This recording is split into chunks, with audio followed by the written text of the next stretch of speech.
Alright, so the idea behind the views is that you only get the 2 dimensions, you don't get that 3rd dimension. So if you know what a 3D figure looks like, you could draw, again, or we'll call it sketch, because it might not be a beautiful drawing. The top, the front, the side, and heck, even the other side, but usually the same looking in 2 dimensions, and the bottom views.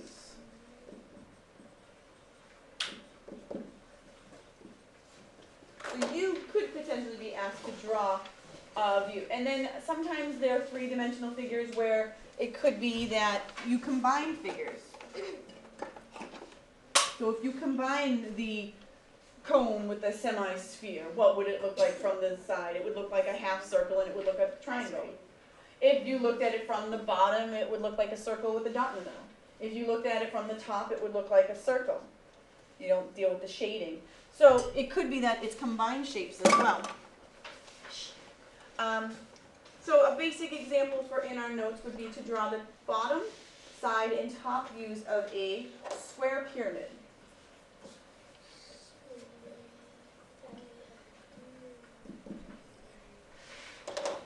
Now, if you don't have your box of set of 10 geometric shapes handy, which you probably don't on a regular basis, you would have to picture what it looks like yourself. You could attempt to sketch it, the 3-dimensional version, to remind yourself what it looks like. But if you happen to have it handy, the bottom view. Typically, we have it sitting on its base. That's not always the case. If they give you a view, you can't make that assumption. But if we're asked to draw it, we could go, okay, if it's sitting on its base, what would the bottom look like? If it was sitting on a glass bottom boat, and I went swimming under and looked up, it's a short boat, I'm not going to drown, don't worry about it. What would I see? What's the only thing I would see? A square. I would just see a square. So to draw the bottom view, I'm just going to draw, or again, sketch. You don't need to take out a ruler and measure that they're all the exact same length. But I'm going to try to make it about the same length on each side. If I was just, traveling around and that square pyramid happened to be sitting somewhere and I looked at it directly, I might see it where I only see one of the lateral faces, or I might see it at a bit of a middle point where I kind of see 2 lateral faces. So we kind of get a little bit of an option on how we go about drawing the side view. I can imagine looking at it exactly on the lateral face or in between 2 lateral faces. And that's going to change what I decide to draw. So the side view could be a triangle, and the triangle's base and height would be about as big as the square's side length. Or, if I envision looking at it so that I'm looking halfway, I'm actually going to see something more along the lines of, kind of looks like a kite. So it all depends on your interpretation as well. And if it was a small square pyramid like this one or a big one, I was in a helicopter, and I looked at it from the top view. Or I hold it like this so that you don't have to actually get up.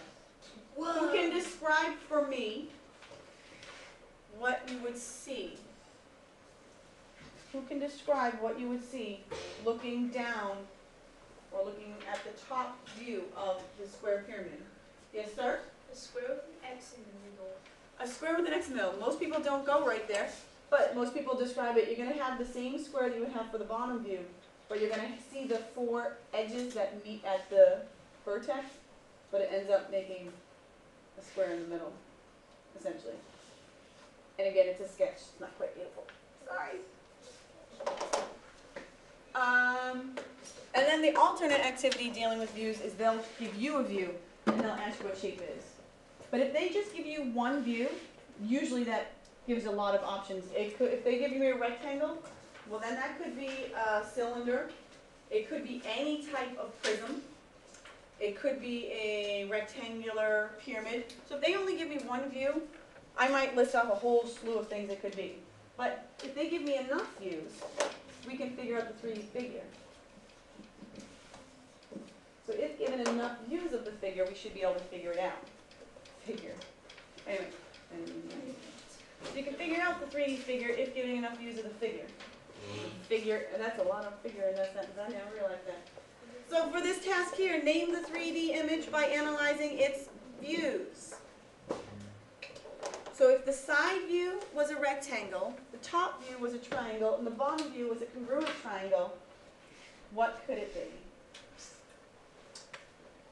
Yes, ma'am. A triangular prism. A triangular prism.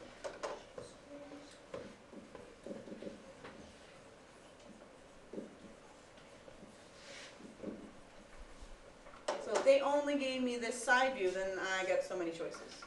If they only gave me this top and side, then it could maybe be a pyramid, because maybe what I'm calling the side is different than what they're calling the side. But once they give me 3 views, then typically I can narrow it down to just one particular shape. Get the idea of views? Now this word net, I never, and I still don't know why they call it a net. Like what, like a hair net, a fishing net? The word net just means the unfolded shape, like if it's all, opened up. So the next topic in our notes is a 3D figure's net is made by unfolding the figure. So if it's a polyhedron, it means you see all the polygons. In a polyhedron, all of its faces become visible.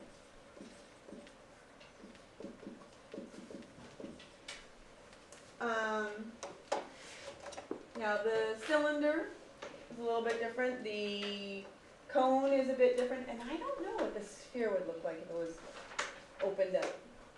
I don't have a sample of that, but we're going to look at some together. But in this example here, name the 3D shape you would get if you assembled the following net. So to create the net here, I would actually have to estimate how big the circumference of the circle, how long the circumference is, because I need that rectangle to be as long as the circumference of the circle, because in order for this to be assembled, it has to curl around the circle and close up on the other side to make what shape? What shape are we looking at here? Yes, sir? Cylinder. A cylinder.